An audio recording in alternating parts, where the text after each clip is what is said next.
Hello everyone, this Ram Maurya. तो आज की इस वीडियो में हम पढ़ने वाले हैं इलेक्ट्रिक फ्लक्स के बारे में। इलेक्ट्रिक फ्लक्स क्या होता है उसका पूरा फील आपको दिया जाएगा। आपने अभी तक इलेक्ट्रिक फ्लक्स ऐसा पढ़ा नहीं होगा, मैं गारंटीड बोल सकता हूँ। इससे बेहतर आपको कोई पढ़ाएगा नहीं, ठीक। तो अगर आपको इलेक्ट्रिक फ्लक्स का फील लेना है, अच्छी तरीके से समझना इलेक्ट्रिक फ्लक्स होता क्या है, उसके ऊपर अच्छे अच्छे सवाल करने हैं, तो आप ये वीडियो पूरा देखिए ताकि आपको जितने भी डाउट हैं इस चैप्टर इस टॉपिक से रिलेटेड वह खत्म हो जाए, ठीक। तो मैं आपको उतना ही वैल्यू दूंगा जितना कि एक कोई कंपनी आपको देती होगी, जो कि बहुत बड़ी बड़ी कंपनियां आ चुकी हैं इस लाइन में, ठीक। तो आप मुझ पर ट्रस्ट करके इस चीज़ को फॉलो कर सकते हो। मैं पूरा कोर्स आपको करा कर जाऊंगा, ठीक। ऐसा नहीं है कि मैं जो चैप्टर 3 चैप्टर करा के जाऊंगा, पूरा मैं आपको चैप्टर हर चीज़ें कवर करा के जाऊंगा। तो अगर आप चाहे नीट में हो, चाहे 12th में हो, या 12th का टॉपिक है, अगर आप 11th में हो, अगर आप 12th पढ़ना चाहते हो तो आप 12th भी पढ़ सकते हो। या 12th का ही टॉपिक है इलेक्ट्रिक फ्लक्स, ठीक। हर चीज़ें मैं पढ़ा के जाऊंगा। 11th भी आएगा, कुछ लोग बोल रहे हैं 11th भैया कब आएगा, तो 11th में भी हम ये सारी चीज़ें अच्छी तरीके से कवर कर लेंगे, 11th के जितने टॉपिक हैं, ठीक। तो आज हमारा टॉपिक है इलेक्ट्रिक फ्लक्स के बारे में।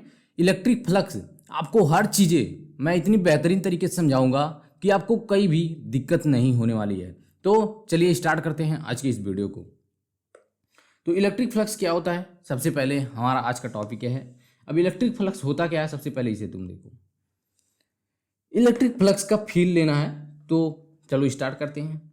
The number of electric field lines passing perpendicular to a plane surface. अब देखो क्या होता है electric flux. The number of electric field lines, कितने numbers of electric field lines एक है सरफेस से होकर गुजर गई परपेंडिकुलरली। ध्यान से सुनना, कितने नंबर ऑफ फील्ड लाइंस एक सरफेस से होकर निकल गई परपेंडिकुलरली उस सरफेस के, ठीक। यह होता है हमारा, या फिर बोल सकते हो तुम counting of electric field lines. मतलब इलेक्ट्रिक फील्ड लाइंस का काउंट करना ही क्या है, इलेक्ट्रिक फ्लक्स है। अब तुम अगर कुछ समझ में नहीं आया तो उसे छोड़ दो, अब मेरी बातों को ध्यान से सुनो। मान लो कोई ये सरफेस है जो यहां पर दिख रहा है तुम्हें, जो ये रेक्टेंगल सरफेस तुम्हें दिख रहा है, इसे ध्यान से देखना। यह सरफेस है। अगर तुमसे पूछूं कि यहां से कितनी इलेक्ट्रिक फील्ड लाइंस गुजर गई, उसे काट कर कितनी इलेक्ट्रिक फील्ड लाइंस निकल गई, तो तुम देखोगे कि यहाँ से एक इलेक्ट्रिक फील्ड लाइंस अंदर आई और यहाँ से बाहर चली गई। मतलब इस सरफेस के परपेंडिकुलर होके इस चीज़ से, जैसे मान लो मेरा हाथ एक सरफेस है, तो यहाँ से आई इलेक्ट्रिक फील्ड लाइंस, इससे होते हुए इधर चली गई। तो number of electric field lines मतलब कितने अधिक फील्ड लाइंस, या फिर जितने अधिक फील्ड लाइंस यहाँ से पास कर जाएंगे उतना ज़्यादा फ्लक्स आपका अधिक होगा, ठीक। The number of electric field lines passing through a perpendicular passing through a surface, ठीक। Passing perpendicular through a surface मतलब सरफेस के वे जितने भी फील्ड लाइंस पास होने चाहिए वह परपेंडिकुलर होनी चाहिए। ऐसा नहीं हो सकता कि वह फील्ड लाइंस बस इसको टच करके निकल जाए। फील्ड लाइंस इसको प्रॉपर एकदम से पार करके जानी चाहिए, मतलब उसे काटती हुई जानी चाहिए, एकदम बीच से होकर जानी चाहिए। तो number of field lines that passing through a perpendicular through a surface area मतलब उसके सरफेस एरिया के परपेंडिकुलर होना चाहिए। The number of electric field lines passing perpendicular a plane surface मतलब जितने भी चीज़ें, जितने भी फ्लक्स लाइन मतलब इलेक्ट्रिक फील्ड हैं, इलेक्ट्रिक फील्ड लाइंस हैं, अगर वह किसी सरफेस एरिया को काट कर बीच से होकर गुजर जाती है तो उसे बोलते हैं फील्ड लाइंस। अगर तुम्हें फील नहीं आया तो मैं इस कॉपी को लेकर दिखाता हूं तुम्हें। मान लो एक सरफेस है, मान लो यह एक सरफेस है जिसका कुछ एरिया कुछ ऐसा है, तो हमारी फ्लक्स कब हम उससे बोलेंगे कि हमारी इलेक्ट्रिक फ्लक्स है इतना आई इतना आई, ठीक। तो इलेक्ट्रिक फ्लक्स का वैल्यू मतलब क्या है कि वह जो फील्ड लाइंस हैं वह परपेंडिकुलरली इस चीज़ को अंदर से जाती हुई होनी चाहिए। मतलब पूरा यहाँ से निकली, यहाँ से बाहर आ गई, यहाँ से गई, यहाँ से बाहर आ गई, ठीक। ऐसा नहीं है कि वह बस इसे टच करके निकल जाए, इसे टच करके निकल जाए। तो number of electric field lines passing perpendicular to a plane surface, कितने फील्ड लाइंस उस पर मतलब एक सरफेस है अगर कोई, तो उस सरफेस से परपेंडिकुलरली पार कर गई, यह होता है हमारा इलेक्ट्रिक फ्लक्स। अब तुम्हें इसका फील लेना है तो अभी और भी चीजें आएंगी, ठीक। तो मान लो तुम्हें मैं कुछ चीजें दिखाता हूं, यहां पर देखना ध्यान से। मान लो अगर तुम्हें समझ में नहीं आता तो मैं एक चीज आपको फिर से दिखा देता हूं। मानो यह कोई सरफेस है, ध्यान से देखना तुम,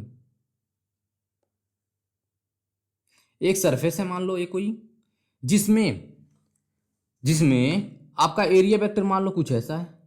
एरिया वेक्टर का मतलब क्या होता है, मान लो अभी मैं तुमको एरिया वेक्टर बताऊंगा। ये कोई सरफेस है तो इसका एरिया वेक्टर मतलब इस सरफेस के परपेंडिकुलर नॉर्मल आउटवर्ड जो होगा वही उसका होता है सिर्फ मतलब उसका होता है एरिया वेक्टर। तो इसका नॉर्मल आउटवर्ड बाहर की तरफ होगा, मतलब इसके सिधाई पर कहीं पर इसके सिधाई पर ही आएगा, तो उसका एरिया वेक्टर सेम उसी तरह इस जो सरफेस मैंने बनाया यह सरफेस का एरिया वेक्टर बाहर की तरफ होगा। इसे बोल देते हैं ए वेक्टर। एरिया वेक्टर बाहर की तरफ होगा जिसे हम बोल रहे हैं ए वेक्टर। ठीक, अगर हमारा इलेक्ट्रिक फील्ड हमने कुछ तिरछा ऐसे डाल दिया, हमने इलेक्ट्रिक फील्ड कुछ ऐसा तिरछा डाल दिया, मतलब हमारा एरिया वेक्टर कुछ ऐसा है, इलेक्ट्रिक फील्ड हमने तिरछा डाल दिया कुछ थीटा एंगल पर, यहाँ से थीटा एंगल पर। तो मैंने फिजिक्स में तुम्हें हमेशा बता रखा है कि अगर कहीं हमें थीटा एंगल पर कुछ चीज़ें तोड़ती मोड़ती दिख रही हैं तो हम उसे कंपोनेंट में तोड़ ही देते हैं। तो उसे कंपोनेंट में जब तुम तोड़ देते हो तो यहाँ पर तोड़ने की क्यों नहीं जरूरत है, तो तुम यहाँ पर तोड़ो तो ई का जिस तरफ थीटा है वहाँ पर कंपोनेंट होगा ई कॉस थीटा, और उसके परपेंडिकुलरली यहां पर देखो तो यह हो जाएगा ई साइन थीटा। अब तुम्हें एक चीज देखकर फील आ रही होगी कि ई कॉस थीटा और ए कैसे हो गए। ई कॉस थीटा हमारा इलेक्ट्रिक फील्ड के मतलब electric field lines, E cos theta क्या है, इलेक्ट्रिक फील्ड लाइंस का कंपोनेंट है, मतलब इलेक्ट्रिक फील्ड का कंपोनेंट है। तो एरिया वेक्टर भी हमारा इस तरफ था, इलेक्ट्रिक फील्ड का कंपोनेंट भी हमारा इसी तरफ आया, मतलब इस सरफेस की परपेंडिकुलर ई कॉस थीटा हो गया। और ई साइन थीटा का अगर तुम्हें फील लेना है तो ई साइन थीटा हमारा कुछ ऐसा हो गया, मतलब ई कॉस थीटा ऐसा है तो ई साइन थीटा इस मतलब इस सरफेस के इस तरह से है, पैरेलली हो गया, इस सरफेस के पैरेलली हो गया। तो तुम देखोगे कि अगर यह फील्ड लाइंस यहाँ से गई तो यह सीधे इस सरफेस को टच करके निकल जाएंगी, लेकिन इसे कोई पार नहीं करेगा। लेकिन वही जो ई कॉस थीटा कॉम्पोनेंट है वह इस तरह से है तो इसे पार करके जरूर जाएगा। ठीक, तो ई कॉस थीटा का कॉम्पोनेंट यहां से पार होके जाएगा, लेकिन ई साइन थीटा का कंपोनेंट पार होकर नहीं जाएगा। तो हमारा जो फ्लक्स डिफाइन किया गया है वह कुछ ऐसा डिफाइन किया गया है कि फाई ई मतलब इलेक्ट्रिक फ्लक्स को किससे डिनोट करते हैं, फाई ई से। अभी अगले के चैप्टर्स में आएगा मैग्नेटिक फ्लक्स, जिसे हम कैसे डिनोट करेंगे, फाई बी, मैग्नेटिक फ्लक्स को फाई बी और यहां पर फाई ई। ठीक, तो यहां पर डिफाइन किया गया है E vector dot A vector, मतलब इलेक्ट्रिक फ्लक्स को कैसे डिफाइन किया गया है, E vector dot E vector. अब ई डॉट ए क्या होता है, phi E is equal to हो जाएगा ई डॉट ए वेक्टर होता है ई ए कॉस थीटा। अब तुम्हें एक चीज समझ में आ रही होगी कि जो मैंने यहां पर अभी तुम्हें फील देकर समझाया कि इसकी वैल्यू जो होगी आपकी वह कौन सी ज़्यादा हम लेंगे, वह किसे प्रेफरेबल करेंगे, तो ई कॉस थीटा हमारा ज़्यादा प्रेफरेबल होगा। ई साइन थीटा हम निगलेक्ट कर देंगे क्योंकि वह सरफेस के बस टच करके निकल रहा है, वह उसे पार नहीं कर रहा है। लेकिन वहीं पर जो ई कॉस थीटा हमारा कंपोनेंट है उस सरफेस को पूरा काट कर निकल रहा है, तो ई कॉस थीटा, इसलिए यहाँ फार्मूले में भी phi E is equal to E A cos theta आता है। तो हमारा जो आज का सबसे महत्वपूर्ण या इंपॉर्टेंट फार्मूला हुआ वह कौन सा हुआ, वह phi is equal to E dot A या फिर phi is equal to E A cos theta, या फिर अगर इलेक्ट्रिक फील्ड हमारा वेरिएबल हो, फॉर वेरिएबल इलेक्ट्रिक फील्ड,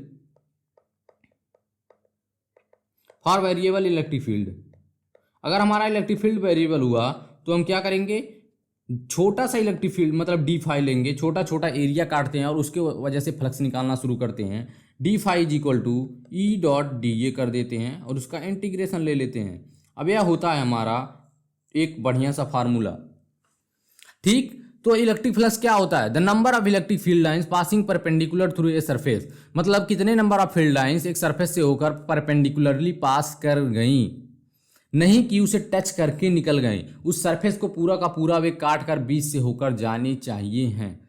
ठीक, तो यह होता है हमारा इलेक्ट्रिक फ्लक्स का formula phi is equal to E dot A, phi is equal to E A cos theta. और कॉस थीटा क्यों आता है, क्योंकि वह परपेंडिकुलरली आता है सरफेस के। ठीक, वहीं पर ई साइन थीटा जो होता है वह कैसा आता है, वह सरफेस को केवल टच करता हुआ जाता है, लेकिन वहीं ई साइन थीटा हमारा परपेंडिकुलर होता है सरफेस के, इसलिए हम कौन सा कंपोनेंट लेते हैं, परपेंडिकुलर वाला कंपोनेंट लेते हैं। तो यह जो चीज़ है इस चीज़ में परपेंडिकुलर वाला वह इंपॉर्टेंट है। तो अगर इलेक्ट्रिक फील्ड हमारी वेरिएबल हुई तो डी फाई करके integration of E dot d ए करते हैं। ठीक, अब हमारी जो इलेक्ट्रिक फ्लक्स है वह एक स्केलर क्वांटिटी है, इलेक्ट्रिक फ्लक्स हमारी एक स्केलर क्वांटिटी है, तो इसकी स्केलर क्वांटिटी मतलब क्या हुआ, स्केलर क्वांटिटी या एक स्केलर क्वांटिटी है, मतलब इसका कोई डायरेक्शन नहीं होता है। अब स्केलर कैसे आया, अब तुम लोग देखोगे कि phi is equal to E dot A मैंने लिखा है, phi is equal to E dot A मैंने लिखा है। अब ई डॉट ए क्या होता है, ई डॉट ए हमारा, ई डॉट ए अगर किसी प्रोडक्ट का मतलब कोई दो चीज़ें हैं और उसका हम डॉट प्रोडक्ट लेते हैं तो जो वैल्यू आती है वह एक स्केलर होती है। डॉट प्रोडक्ट ही स्केलर है, पूरा का पूरा डॉट प्रोडक्ट ही स्केलर है, तो इसका जो वैल्यू आएगी वह भी स्केलर तो होगी। तो अगर तुम्हें यह चीज़ें नहीं समझ में आए तो मान के चलो तुम सही बोल पढ़ रहे हो, और फाई की वैल्यू क्या होती है, एक स्केलर वैल्यू होती है, तो फाई एक स्केलर क्वांटिटी है। अब इसका यूनिट देखते हैं, यूनिट क्या होता है फाई का, phi is equal to E dot A लिखा है तुमने, इलेक्ट्रिक फील्ड का यूनिट होता है न्यूटन पर कूलम और ए का मतलब यूनिट होता है मीटर स्क्वायर, तो हो गया हमारा यूनिट न्यूटन मीटर स्क्वायर पर कूलम। तो यूनिट हमारी हो गई, इलेक्ट्रिक फ्लक्स की यूनिट हो गई न्यूटन मीटर स्क्वायर पर कूलम। ठीक, यह होता है हमारा इलेक्ट्रिक फ्लक्स की यूनिट। कुछ ये चीज़ें अब तुम्हें समझ में आ रही होंगी। अब तुम्हें मैं कुछ चीज़ें बताता हूँ और इंपॉर्टेंट चीज़ें, ठीक ध्यान से देखना एकदम। अब मैंने बताया कि हर सरफेस को इलेक्ट्रिक फील्ड लाइंस परपेंडिकुलरली जानी चाहिए निकलकर हर सरफेस से, तभी वहां पर इलेक्ट्रिक फ्लक्स डिफाइन होगा। अगर परपेंडिकुलरली नहीं जाती हैं तो वहाँ इलेक्ट्रिक फ्लक्स डिफाइन नहीं होगा, मतलब वहाँ पर कोई इलेक्ट्रिक फील्ड फ्लक्स ही आए ना, मतलब नहीं आएगा। तो तुम देखो, अगर मैं 1D ऑब्जेक्ट की बात करूँ, मतलब 1 डायमेंशनल ऑब्जेक्ट की बात करूँ, अगर 1 डायमेंशनल ऑब्जेक्ट की मैं बात करूँ तो क्या इसका कोई फ्लक्स होगा? अगर 1 डायमेंशनल ऑब्जेक्ट की बात करूँ तो क्या उसका कोई फ्लक्स होगा? मतलब 1 डायमेंशनल ऑब्जेक्ट का कोई फ्लक्स नहीं होगा, वह सरफेस को हिट करके ही नहीं जाएंगे, मतलब बीच से होकर नहीं जाएगी। वहीं पर 2D ऑब्जेक्ट की बात की जाए, 2D मतलब जैसे हमारा क्या हो गया, मान लो लैमिना हो गया, कुछ रेक्टेंगुलर लैमिना हो गया, और डिस्क हो गया कोई। मान लो डिस्क की बात की जाए, अगर डिस्क को देखो तुम लोग, अगर इसे मैं थोड़ा सा तुम्हें फील दिलाने के लिए कुछ आड़ा टेढ़ा करके दिखाऊं, रुक जाओ।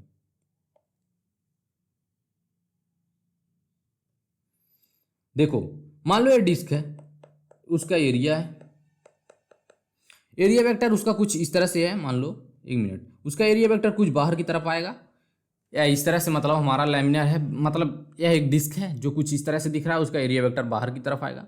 तो अगर 2D ऑब्जेक्ट होगा तो यहाँ से अगर हम फील्ड लाइंस भेजेंगे, फील्ड लाइंस, तो यह सरफेस से होकर बाहर भी निकलेंगी, मतलब यहाँ पर हम कह सकते हैं कि कुछ फ्लक्स होगा, मतलब फाई की वैल्यू, फाई ई की वैल्यू नॉट इक्वल टू 0 होगी, मतलब कुछ तो फ्लक्स होगा।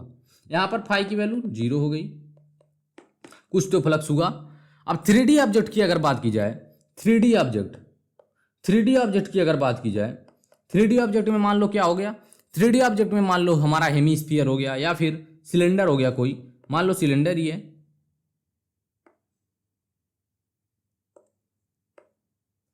मान लो ये सिलेंडर है, ठीक। यहां से फील्ड लाइंस कुछ ऐसी गई, यहां से कुछ बाहर आ गई इस तरह से, मतलब यहां से अंदर से गई, बाहर से फिर से बाहर निकल गई। हमारी इलेक्ट्रिक फील्ड लाइंस की डायरेक्शन कुछ इस तरह से है कि मतलब हमारा एक सिलेंडर है, हमारी इलेक्ट्रिक फील्ड लाइंस ऊपर की तरफ उससे होकर निकल रही हैं, तो इलेक्ट्रिक फील्ड लाइंस ऊपर की तरफ जा रही हैं, और हमारा एरिया वेक्टर इस सरफेस का, अभी मैं समझाऊंगा एरिया वेक्टर क्या होता है। एरिया वेक्टर होता है नॉर्मल आउटवर्ड एनी, मतलब एनी सरफेस का, किसी भी सरफेस का एरिया वेक्टर उस सरफेस के नॉर्मली आता है। तो एरिया वेक्टर क्या होगा, मान लो इस सरफेस है तो उसका नॉर्मल बाहर की तरफ, तो इसका एरिया वेक्टर किधर आएगा, इस सरफेस का एरिया वेक्टर हमारा इस तरफ आएगा, इसका एरिया वेक्टर किधर, इस तरफ आया। इलेक्ट्रिक फील्ड हमारी ऊपर है, इलेक्ट्रिक फील्ड की डायरेक्शन ऊपर है, तो इनके बीच में, अब तुम्हें मैं एक चीज़ बताना यहाँ पर भूल गया, जो हमारी थीटा होती है, थीटा कौन सी वैल्यू होती है, थीटा वैल्यू होती है एरिया वेक्टर और थीटा कौन सी वैल्यू होती है, एरिया वेक्टर और इलेक्ट्रिक फील्ड के बीच की एंगल होती है, इलेक्ट्रिक फील्ड। अब इलेक्ट्रिक फील्ड और एरिया वेक्टर के बीच का एंगल होता है, देखो एरिया वेक्टर हुआ और इसके फील्ड, इलेक्ट्रिक फील्ड के बीच की एंगल हुई, मतलब थीटा हमें कौन से लेते हैं, थीटा हम वही लेते हैं जो कि एरिया वेक्टर और इलेक्ट्रिक फील्ड के बीच का एंगल होता है। अब यहाँ पर भी तुम देखो कि अगर हमारा एरिया वेक्टर कुछ इस तरफ है, एरिया वेक्टर हमारा कुछ इस डायरेक्शन में है, लेकिन वहीं इलेक्ट्रिक फील्ड वेक्टर कुछ ऐसा है, हुआ ना। तो उनके बीच में एंगल कितना हुआ, उनके बीच में एंगल हुआ 180। तो 180 जब एंगल हो गया, 180 एंगल हुआ, 180 जब एंगल हुआ तो फाई की वैल्यू निकालो तुम। फाई इज इक्वल टू हुआ हमारा, नया पेज लेते हैं, फाई ई का वैल्यू हुआ हमारा E A into cos of 180 degree, cos 180 -1 होता है ई ए। अब तुम देखोगे यहां पर फ्लक्स निगेटिव आया, phi is equal to E A minus E A, तो मतलब कि यहां पर फ्लक्स निगेटिव आया। लेकिन अगर ऊपर वाले सरफेस को देखा जाए तो ऊपर वाला सरफेस यह है कुछ, इसका एरिया वेक्टर बाहर की तरफ ही होगा और इलेक्ट्रिक फील्ड भी हमारी यहीं बाहर की तरफ है। तो मतलब एरिया वेक्टर और इलेक्ट्रिक फील्ड वेक्टर एक दूसरे के पैरेलल है, तो मतलब थीटा इज इक्वल टू 0 हुआ। थीटा इक्वल टू जब 0 हुआ तो phi is equal to E A cos 0 होगा। अब कॉस 0 की वैल्यू 1 होती है, तो एरिया मतलब फ्लक्स की वैल्यू हमारी कितनी है, फाई ई की वैल्यू हमारी आई ई इंटू ए, फ्लक्स की वैल्यू हमारी आई ई इंटू ए। अब ई इंटू ए को देखो और माइनस ई इंटू ए को देखो, तुम्हें एक चीज समझ में आ रहा होगा कि एक चीज पॉजिटिव आई तो एक चीज निगेटिव आई। तो इससे हम क्या बोल सकते हैं, इससे हम बोल सकते हैं कि जो हमारी इनकमिंग फ्लक्स है, मतलब हमारी इनकमिंग फ्लक्स, या बोल सकते हैं हम इसे इनकमिंग फ्लक्स, इनकमिंग फ्लक्स को हमेशा हम निगेटिव कंसीडर करेंगे। निगेटिव फ्लक्स होगा हमारा हमेशा इनकमिंग फ्लक्स। किसी 3D सरफेस एरिया में अगर कोई जाता हुआ इलेक्ट्रिक फील्ड लाइंस दिखा, मान लो या कोई हमारा 3D ऑब्जेक्ट है, मान लो हेमिस्फीयर है, तो इससे अगर फील्ड लाइंस इस तरह से जा रही हैं और उसका एरिया वेक्टर तो इधर हमेशा आएगा ना। तो किसी सरफेस से जाता हुआ इलेक्ट्रिक फील्ड लाइंस अगर 3D ऑब्जेक्ट है, तो जाते हुए फील्ड लाइंस की वजह से जो हमारा फ्लक्स होगा वह निगेटिव होगा। वहीं पर सरफेस से बाहर निकलते हुए अगर हमारा फील्ड लाइंस सरफेस से बाहर निकल रही हैं, तो वहां पर हमारी वैल्यू पॉजिटिव आई। तो मतलब outgoing flux is equal to positive. तो इनकमिंग फ्लक्स हमारा निगेटिव लेते हैं किसी 3D सरफेस के लिए, वहीं पर आउटगोइंग फ्लक्स को हम क्या लेते हैं, पॉजिटिव लेते हैं। तो एक चीज तुम्हें अब समझ में आ रही होंगी कि इनकमिंग फ्लक्स निगेटिव और आउटगोइंग फ्लक्स पॉजिटिव। तो अगर तुम्हें कहीं भी किसी भी सवाल में दिखे तो अब हमेशा नोट कर लेना कि इनकमिंग फ्लक्स को हम किसी 3D सरफेस में हम निगेटिव कंसीडर करेंगे और आउटगोइंग फ्लक्स को हम पॉजिटिव कंसीडर करेंगे। तो ये हो गया हमारा पूरा ओवरऑल मतलब इस कॉन्सेप्ट का निचोड़। ठीक, अब मैं तुम्हें एक बार फिर से क्या बताता हूं, इस पॉजिटिव निगेटिव का थोड़ा सा अहमियत अब समझाने के लिए मैं कुछ क्वेश्चन कराऊंगा, लेकिन अभी थोड़ी देर बाद कराऊंगा। ठीक, तो फाई इज इक्वल टू हो गया आउटगोइंग फ्लक्स, जो कि पॉजिटिव हुआ किसकी वजह से, जब आउटवर्ड मतलब हमारा जो इलेक्ट्रिक फील्ड लाइंस थी वह बाहर निकल रही थी 3D सरफेस से। वहीं पर फ्लक्स की वैल्यू निगेटिव कब आई, जब इनकमिंग फ्लक्स थी, मतलब फ्लक्स अंदर की तरफ जा रहा था उस 3D सरफेस में, तो वहां पर निगेटिव फ्लक्स आई। तो हमेशा तुम्हें इनकमिंग फ्लक्स को निगेटिव कंसीडर करना है और आउटगोइंग फ्लक्स को पॉजिटिव कंसीडर करना है। इससे तुम्हें एक चीज समझ में आ रहा होगा, मान लो हमारा कोई 3D सरफेस है, कोई 3D सरफेस है, तो अगर हम इसे टोटल फ्लक्स की बात करें, फाई टोटल की बात करें, तो क्या होगा, phi incoming plus phi outgoing, phi outgoing. मतलब कोई 3D सरफेस है, कोई 3D सरफेस है तो उसके दो फ्लक्स होंगे, एक आउटगोइंग की वजह से, एक आने वाले, एक आउटगोइंग मतलब बाहर निकलने वाले इलेक्ट्रिक फील्ड लाइन से, और एक इनकमिंग फ्लक्स मतलब आने वाली इलेक्ट्रिक फील्ड लाइन से। तो यहाँ पर दो फ्लक्स, दो चीजों की वजह से फ्लक्स होगा, और वह कैसा होगा, phi total is equal to phi initial plus phi outward. अब इस चीज का हम इस्तेमाल भी क्वेश्चन में कर सकते हैं, तो तुम इसे याद में रखना। और यहां पर टोटल फ्लक्स की वैल्यू 0 होती है, तो मतलब phi incoming plus phi outward हम क्या लिख सकते हैं कि 0 हो गया। क्यों 0 हुआ इसे तुमने देखा भी। अगर मैं फाई इनकमिंग और फाई आउटगोइंग को ऐड कर दूं तो फाई टोटल बराबर क्या होगा, फाई इनकमिंग मतलब इनकमिंग का वैल्यू कितना है, निगेटिव है, माइनस ये मतलब माइनस ये, प्लस क्या है, प्लस ये है आउटगोइंग की वैल्यू। अब एक दूसरे को काट देंगे और यहाँ पर फाई टोटल की वैल्यू 0 आ गई। अब मैंने इसे प्रूफ करके भी तुम्हें दिखा दिया कि मतलब किसी सरफेस से, किसी भी सरफेस से इनकमिंग फ्लक्स निगेटिव होगा और आउटगोइंग फ्लक्स पॉजिटिव होगा, और फाई टोटल की value phi incoming plus phi outgoing होता है इज इक्वल टू 0 होता है। अब तुम्हें इतनी चीज़ें तो हमेशा अपने दिमाग में रखनी ही है अगर तुम्हें बेहतरीन से बेहतरीन क्वेश्चन को सॉल्व करना है। ठीक, तो यह हो गया हमारा पूरा ब्यौरा उस टॉपिक के बारे में जिसे हमने 20 मिनट पूरा यही पढ़ा। ठीक, अब आता है एरिया वेक्टर के बारे में। अब तुम आज एरिया वेक्टर समझ लोगे तो जब मैं कल को मतलब कल से जब मैं प्रूफ कराऊंगा इलेक्ट्रिक फील्ड अलग अलग सरफेस की वजह से कैसे निकाला जाता है, गॉस लॉ पढ़ाऊंगा जब, तो वहां पर काम करेगा। देखो एरिया वेक्टर क्या होता है, अब यहां पर पढ़ना शुरू करो। Area vector always normal outward allowed. ठीक, एरिया वेक्टर हम कैसा कंसीडर करते हैं, हमेशा नॉर्मली आउटवर्ड ही अलाउ करते हैं, अंदर की तरफ हम नहीं लेते हैं। एरिया वेक्टर हमेशा हमारा बाहर की तरफ होता है। ध्यान से देखना, मान लो कोई 3D सरफेस है, 3D सरफेस में मैंने क्या लिया, क्यूब ले लिया, एक क्यूब ले लिया। अगर यह 3D सरफेस है तो हमेशा इसका एरिया वेक्टर कैसा, मैंने बताया कि हर सरफेस का एरिया वेक्टर बाहर की तरफ। तो अगर हम इसका एरिया वेक्टर देखें इस सरफेस की वजह से, इसका एरिया वेक्टर कौन सा होगा, इसका एरिया वेक्टर हमारा कुछ इस तरह से बाहर की तरफ होगा, इसका एरिया वेक्टर इस तरह से होगा। अब तुम इस सरफेस को देखो, अगर तुम इस सरफेस को देखो, इस सरफेस को, तो इसका एरिया वेक्टर कैसा होगा, इस सरफेस की परपेंडिकुलरली, मतलब इस तरह से होगा। अगर तुम इस सरफेस एरिया को देखो जो ए वाला है, मतलब इस तरफ से, तो इसका एरिया वेक्टर कुछ ऐसा होगा। नीचे वाले को देखोगे तो इस तरफ होगा, इस सामने वाले को देखोगे तो बाहर की तरफ कुछ ऐसा होगा, और अंदर वाले को देखोगे तो इसका एरिया वेक्टर कुछ अंदर की तरफ होगा।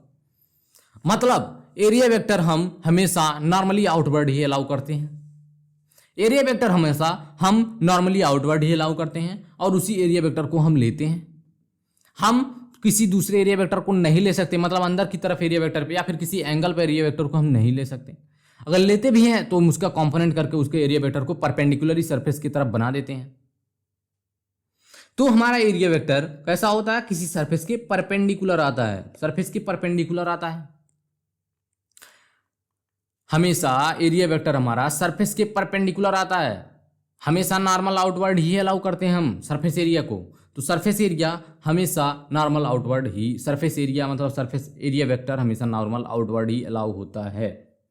यह था हमारा एरिया वेक्टर के बारे में। इसके बारे में हम ज़्यादा बात नहीं करेंगे, यह एक बस तुम्हें याद रख लेना है कि एरिया वेक्टर हमेशा किसी 3D सरफेस का हमेशा आउटवर्ड की तरफ होगा। अब एरिया वेक्टर के बाद हमारा आता है, एरिया वेक्टर के बाद आता है कि find phi through a sphere. लेकिन इसे मैं अभी नहीं कराता हूं क्योंकि इसे कराने के पीछे एक लॉजिक था, गॉस लॉ।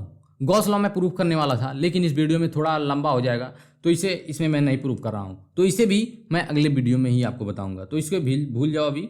ठीक, अब चलो देखते हैं कि कुछ सवाल क्या है, कुछ कैसे कैसे क्वेश्चंस इसमें बनते हैं। अब बोल रहा है, ये क्वेश्चन है आपका, find incoming and outgoing flux through a cylinder. अब क्या हमें फाइंड करना है, हमें इनकमिंग और आउटगोइंग फ्लक्स को फाइंड करना है। कैसे, थ्रू ए सिलेंडर, इस सिलेंडर से होकर कितना फ्लक्स फाइंड मतलब हो गया, जाएगा गुजर कर।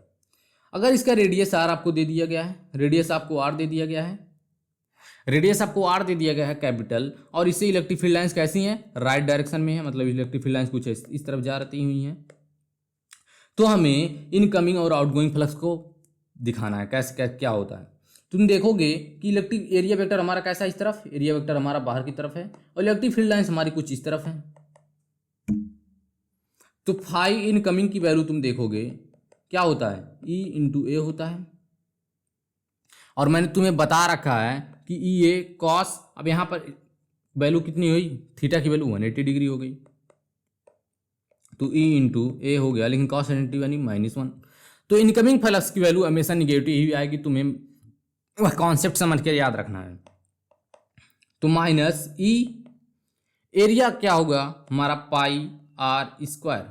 अब हम इस पूरे सिलेंडर का एरिया नहीं लिखेंगे, हम एक क्रॉस सेक्शनल एरिया लिखते हैं कि कौन से एरिया से होकर वह गुजर रहा है। तो फाई इनकमिंग की वैल्यू हमारी हो गई E into minus E into pi are square. अब आउट गोइंग देख लो, आउट गोइंग क्या होगा, phi outgoing E A cos 0। क्यों कॉस 0, क्योंकि इलेक्ट्रिक फील्ड का डायरेक्शन भी यही है और एरिया वेक्टर का भी डायरेक्शन बाहर की तरफ है। तो ये कॉस 0 की वैल्यू ई ए हो गई, और ई ए हमारा क्या होता है, E into A is equal to E into pi are square. Area की वैल्यू पाया, ई आउट गोइंग की वैल्यू इतना हो गई। तो ये था छोटा छोटा क्वेश्चन, इसमें ज़्यादा आपको टेंशन नहीं लेना है। अगला क्वेश्चन देखते हैं। A hemispherical surface of radius R and length L. Length की वैल्यू यहाँ पर क्या दिया है यार, a hemispherical surface of R and radius R ही रहेगा, लेंथ एल को यहाँ पर काट दो, थोड़ा सा मिस्टेक हो चुका होगा। Placed in an uniform electric field E as shown in figure, the outward flux over the surface of the cylinder is given by. अब आपसे क्या पूछ रहा है, आउटवर्ड फ्लक्स पूछ रहा है। मैंने बताया यह एक 3D सरफेस है, एक 3D सरफेस है, तो मैंने आपको एक फार्मूला अभी तुरंत बताया कि फाई टोटल की वैल्यू क्या होती है, फाई इनकमिंग होती है प्लस फाई आउटगोइंग होती है, और टोटल फ्लक्स यहाँ से 0 होता है तो इसलिए बराबर 0।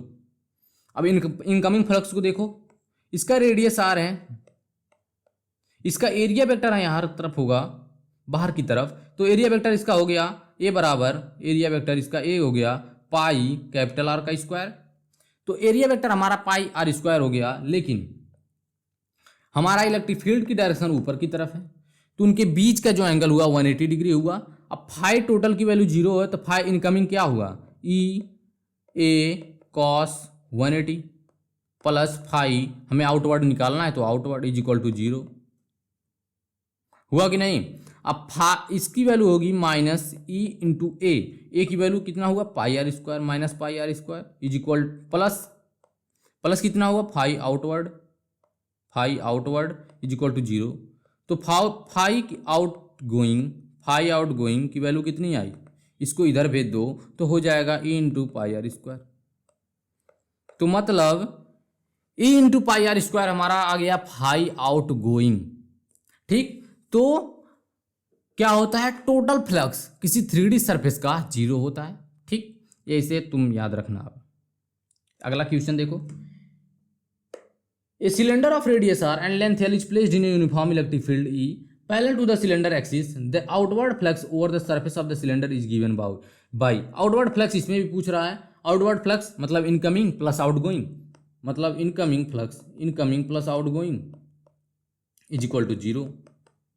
अब इनकमिंग फ्लक्स कितना होगा, एरिया वेक्टर इसका बाहर की तरफ होगा पाई आर स्क्वायर, तो पाई आर स्क्वायर यहाँ पर रखोगे, लेगो माइनस इंटू एरिया वेक्टर मतलब इलेक्ट्रिक फील्ड ही है plus outward is equal to 0। Phi outward की वैल्यू कितनी आएगी, फाई आउटवर्ड की सेम वैल्यू आ जाएगी जो कि हमने पिछला देखा, pi are square E pi are square into E, वो भी पॉजिटिव हो जाएगी क्योंकि फाई आउटवर्ड की वैल्यू पॉजिटिव होती है। तो मैंने हर तरीके से तुम्हें समझा दिया, हर तरीके से तुम्हें प्रूव करके दिखा दिया। अगर यही क्वेश्चन तुम्हें कुछ ऐसा दिया होता, ध्यान से देखना, अगला क्वेश्चन है अगला क्वेश्चन है, यह हमारा सिलेंडर है जिसका रेडियस आर है, टोटल लेंथ इसका एल है।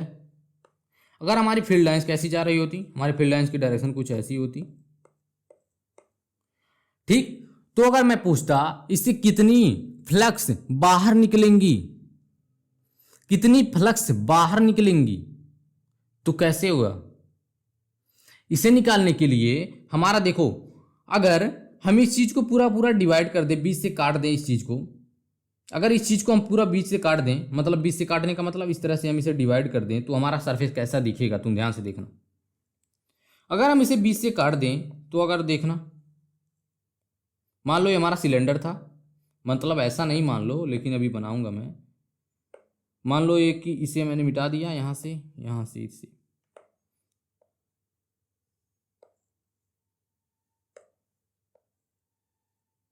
मान लो ये हमारा सिलेंडर है। मैंने कहा इसे अगर मैं बीच से काट दूं, बीच से काटने का मतलब कि इसे कुछ इस तरह से डिवाइड कर दूं,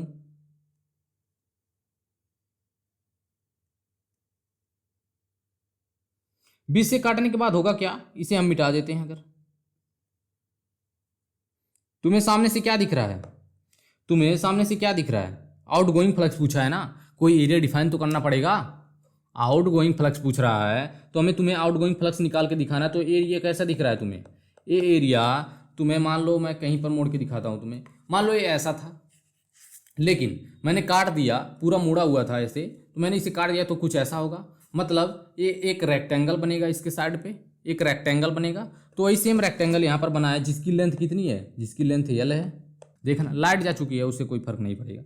तो यहाँ पर लेंथ, टोटल लेंथ एल थी, रेडियस आर दी हुई थी, रेडियस जब आर दी हुई थी तो हमारी, देखो ध्यान से देखना 1 मिनट, जब मान लो कुछ हमारी ए ऊपर वाली ऐसी थी, हमने इससे इस तरह से काट दिया, रेडियस आर थी तो टोटल कितना होगा 2r हो जाएगी, आर आर 2r। तो मतलब जो हमारी ए वैल्यू होगी, मतलब जो ए इस तरह से बना हुआ है इस तरह से सामने, तो यह 2r होगा और यह एल होगा, 2r और एल होगा। तो मैंने पूछा कि फाई आउट गोइंग की वैल्यू कितनी होगी, तो phi incoming plus phi outgoing, जिसको टोटल फ्लक्स मतलब टोटल फ्लक्स 0 होता है, तो फाई आउट गोइंग कितना होगा, ये ई इंटू, हमेशा पॉजिटिव आ रहा है ना, ई इंटू एरिया, एरिया कितना हो गया, लेंथ इंटू 2r, तो लेंथ इंटू 2r, तो ई टू ई आर एल हमारा ए हो जाएगा फ्लक्स। कुछ है नहीं, अगर तुम्हें समझ में नहीं आया तो मैं अगले वीडियो में फिर से बहुत सारे क्वेश्चन को लाकर तुम्हें दिखा दूंगा। तो ये था आज का हमारा पूरा सेशन, जिसमें हमने इलेक्ट्रिक फ्लक्स को अच्छी तरीके से पढ़ा, उसके बारे में अच्छी तरीके से जाना, कौन सी फ्लक्स निगेटिव होती है, कौन सी फ्लक्स पॉजिटिव होती है, कौन कौन से 3D सरफेस, मतलब कौन से सरफेस से फ्लक्स डिफाइन होगा, कौन से फ्लक्स मतलब कौन से सरफेस से फ्लक्स डिफाइन नहीं होगा, हर चीज़ें मैंने दिखाई। अगर तुम्हें यह वीडियो पसंद आई हो तो तुरंत ही लाइक ठोक दो, अगर चैनल पर नए हो तो सब्सक्राइब जरूर कर लो, ताकि हर वीडियो मेरी तुम्हारे तक पहुंचती रहे और तुम्हें पढ़ने में मज़ा आता रहे हमेशा। और अगर कुछ भी दिक्कत हो किसी टॉपिक से रिलेटेड, तुम इस वीडियो में पूछ सकते हो। अगर मैं अभी तुमसे छोटा हूं तो अपना छोटा भैया बड़ा भैया मान के मुझसे पढ़ने की कोशिश करो।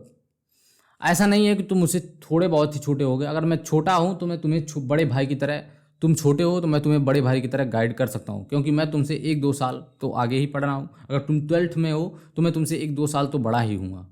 ठीक, तुम मेरी बात मानकर मुझसे पढ़ना शुरू करो। तुम्हें कोई भी दिक्कत होती है तुम तुरंत ही कमेंट में पूछो, मैं तुरंत उसका अगले वीडियो में उसका हर तरह से कोशिश करूंगा कि उसकी सॉल्यूशन तुम्हें मिल जाए। तो ये थी हमारी पूरी वीडियो। अगर वीडियो पसंद आए हो तो जरूर सब्सक्राइब जरूर करना चैनल को। तो मिलते हैं किसी अगले शानदार से वीडियो में, तब तक तुम रिवाइज करके आना, हर चीज़ें पढ़कर आना। मिलते हैं किसी अगले शानदार से वीडियो में। बाय बाय, टेक केयर, सी या, बाय बाय।